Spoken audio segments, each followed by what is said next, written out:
We are taught a comforting story that harms us. We look at people who study for long hours and think they were born with a special passion. We imagine a gift that makes hard study feel like eating cake. The truth is different. The human brain, in its default state, does not want to study. It wants to save energy and survive. Here is the simple reason. The brain is only a small part of the body by weight, but it uses a large share of the body's energy. For most of human history, food was scarce. Spending energy on deep thinking that did not help with safety or food was risky, so the brain learned to avoid heavy mental work unless there was a clear payoff. When you try to learn something hard, your brain resists. It sends you urge to check your phone, to stand up, to delay tasks. This is not moral failure. It is a survival program that tries to keep energy in reserve. Learning changes when you understand this. The problem is not that you are weak. The problem is that your brain wants proof that study is worth the cost. The proof your brain accepts is a signal called dopamine. Dopamine is a brain chemical that tracks motivation and the value of actions in the future. It does not simply mark pleasure. It measures a difference between what you expected and what you got, called reward prediction error, the gap between your guess and the actual outcome. When something is predictable, dopamine drops to a normal level and you feel bored. When there is some uncertainty, some chance of being right or wrong, dopamine rises and you feel engaged. This is why gambling and infinite social feeds feel sticky. The possibility of a better-than-expected result keeps the system alert. Your study can use the same rule in a healthy way. The practical method is retrieval practice, the act of trying to bring an answer out of your memory before you see the answer. Try to guess what a text will say before you read it. Try to solve a problem before you look at any solution. Even if you are wrong, you create uncertainty. That uncertainty wakes up the dopamine system in the reward circuit, called the mesolimbic system, deep parts of the brain that tag behaviors as valuable. When you finally get a hard answer right after trying, dopamine spikes more than if you had just read the answer passively. That spike tells your brain that this behavior matters. Repeat this pattern often, and study becomes a loop your brain wants to enter again. There is another myth that makes study weaker. Many people think the best learning happens when you feel fully calm, with soft music and pastel markers. Calm can be pleasant, but deep learning needs alertness. Neuroplasticity is the brain's ability to change its wiring so new knowledge sticks. In adults, this change needs a specific chemical state. Two brain chemicals are important here. Norepinephrine, also called adrenaline in the brain, increases alertness and readiness.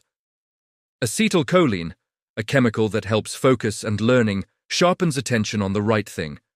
When you struggle and almost understand but not yet, you feel a rise in tension. That feeling is norepinephrine pushing your system to adapt now. Most people see that tension as a signal to stop. They escape to something easy and lose the moment. Skilled learners see it differently. They read that tension as a sign that the door to change is open. They move toward the hardest parts first to trigger useful errors. They use the extra energy to focus more, not less. Real learning often feels uncomfortable. It is not a sign of failure. It is a sign that change is underway. Short bursts of motivation are not enough for years of steady study. Long-term consistency relies on a brain region that supports effort. The anterior mid-cingulate cortex, a region on the inner surface of the frontal brain that helps persistence and control, links intention to action. This region can change its structure with training, which means it can grow stronger with use and weaker with disuse. Each time you feel a pull to stop and you stay with the task, you are strengthening this region. Each time you ignore a distraction, you are doing a small repetition of mental training. Over time, something interesting happens. You start to feel a quiet satisfaction in the friction itself. Easy tasks feel less interesting. Challenging tasks feel more engaging. Your brain has learned that the biggest internal reward sits on the other side of resistance. You no longer depend on a burst of passion. You rely on the structure you have built inside your brain. There is a cost to consider. It is possible to over-optimize and turn life into a long production line. If you only chase the next hit of progress, you may forget to feel life. Study can become a safe bunker, a way to avoid relationships, uncertainty, and the questions of who you are and what you value. Knowledge without lived experience stays thin. It produces people who can describe emotions but rarely enter them. People who can analyze society but do not step into its human mess. A balanced path is wiser. Use knowledge to connect more deeply with reality, not to hide from it. Know when to turn off the analytical machine and simply be present. The goal is not to become a perfect data processor. The goal is to become a fuller human who can think clearly and also live fully. Here is how you can put this into practice in your daily study. Start with uncertainty on purpose. Ask yourself what the material will say before you read it. Try a few problems cold before you review notes. Mark your guesses clearly so you can see where your model of the world differs from the facts. Turn the first attempts into a game where your goal is to narrow the gap between expectation and result. Keep your sessions focused and short enough that you can sustain alertness. When you feel the wave of frustration, name it and welcome it. Tell yourself that this feeling is norepinephrine, the chemical of urgency, opening the window for plasticity. Use the energy to take a small next step instead of changing tasks.